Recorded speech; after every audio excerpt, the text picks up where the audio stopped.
everyone. Welcome back to English Talk Show. My name is Emma, and today I'm going to give you another great English lesson. So, what's the topic for today? It's travel. We're going to talk about how you can speak about traveling in fluent, natural English, just like a native speaker. As I always say, my goal with this podcast is to help you speak confidently and fluently without spending extra time. You can practice with me because I repeat useful phrases multiple times. That helps you remember them easily and use them naturally in conversations. Before we jump into the topic, if you haven't subscribed to this channel yet, make sure you do. That way, you'll get notifications as soon as I upload a new episode. I'll be covering heaps of interesting topics, so you'll soon be able to talk about anything in English confidently and naturally. All right, with that intention in mind, let's jump straight into today's lesson, Travel in My Experience. After that, I'll explain each of the difficult words with examples, so you can see how to use them in real-life situations. Don't worry if it feels a little fast in the beginning. Just listen carefully. We'll review everything after. Today, we'll focus on 3 common questions people usually ask about travel. What kind of places do you like to visit? What's your most memorable trip? Do you prefer traveling alone or with others? Let's go through them one by one. Question 1. What kind of places do you like to visit? That's such a wonderful question. Honestly, I'm fascinated by nature. I love visiting peaceful places that are off the beaten path, places that most tourists never even hear about. For me, the best kind of trip is when I can disconnect from technology and reconnect with myself. It's all about soaking in the atmosphere, meeting local people, and learning how others live. I remember once visiting a small mountain village. The roads were narrow and there was no phone signal, but it was breathtakingly beautiful. The air was cool and fresh, the mountains were covered in mist, and the people were so genuine and welcoming. I spent the entire afternoon walking through tea plantations, listening to the sound of birds and wind. It was such a refreshing escape from the busy city life. I believe the best journeys are not just about where you go, but how you feel when you're there. All right, now let's take a few minutes to look at some of the interesting and advanced phrases I used in my answer. So first, I said, I love visiting places that are off the beaten path. Off the beaten path. It means a place that is not popular or well known. It's quiet, hidden, peaceful, sometimes even secret. You can say, we stayed in a small hotel off the beaten path, surrounded by rice fields. Or, I prefer traveling off the beaten path because I can truly experience local culture. Then I said, soaking in the atmosphere. Soaking in the atmosphere. It means fully enjoying, experiencing, or absorbing the mood, feeling, or environment of a place.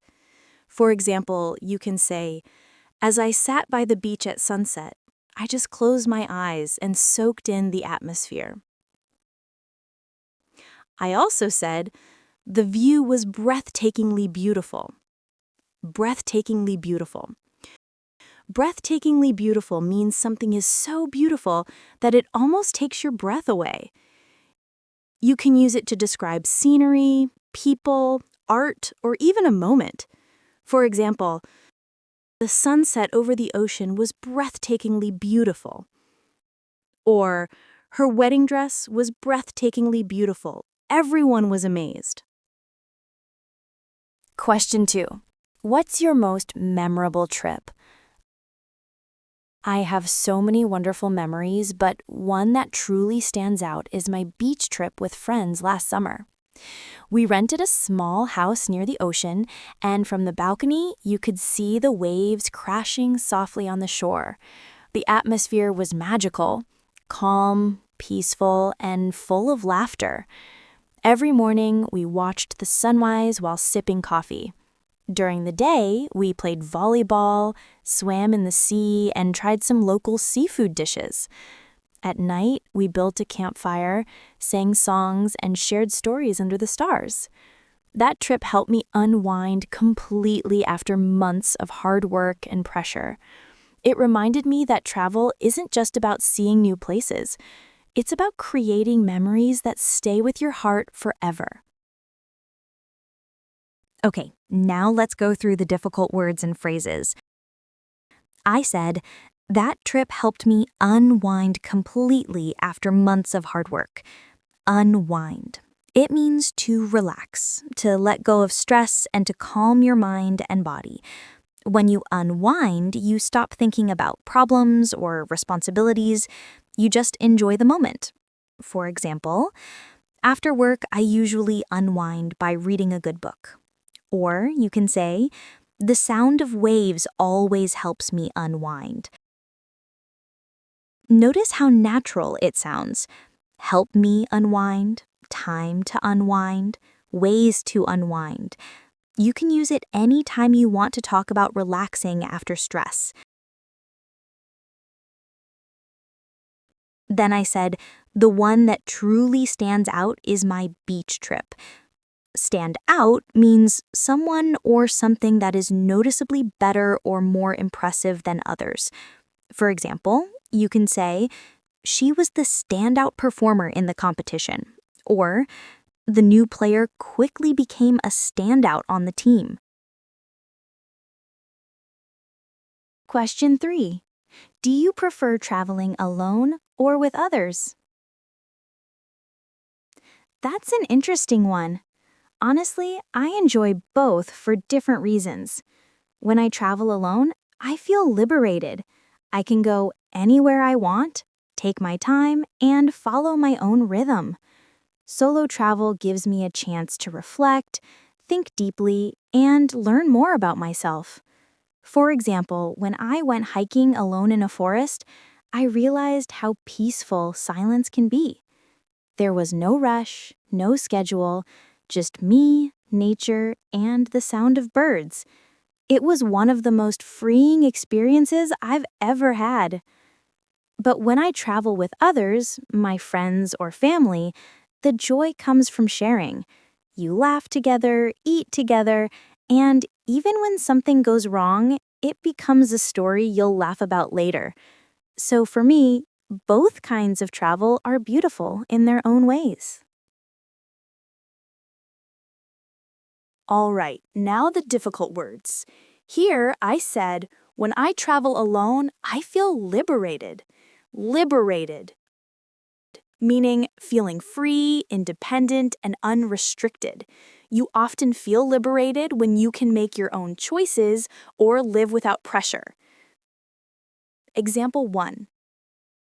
When I quit my stressful job, I felt completely liberated. Example 2. Traveling alone makes me feel liberated because I can do whatever I want. It's a strong emotional word, perfect for describing freedom and independence. All right, let's take a moment to review what we covered today. Off the beaten path, soaking in the atmosphere, breathtakingly beautiful, unwind, stand out, liberated. Repeat them again and again until they sound natural in your mouth. Great job, everyone! You've learned some advanced phrases and expressions to talk about travel fluently. Keep practicing them, and soon you'll be able to describe your own travel stories like a native speaker. If you enjoyed this lesson, don't forget to like this episode and stay tuned because in the next episode, we'll explore another fun topic, food and culture.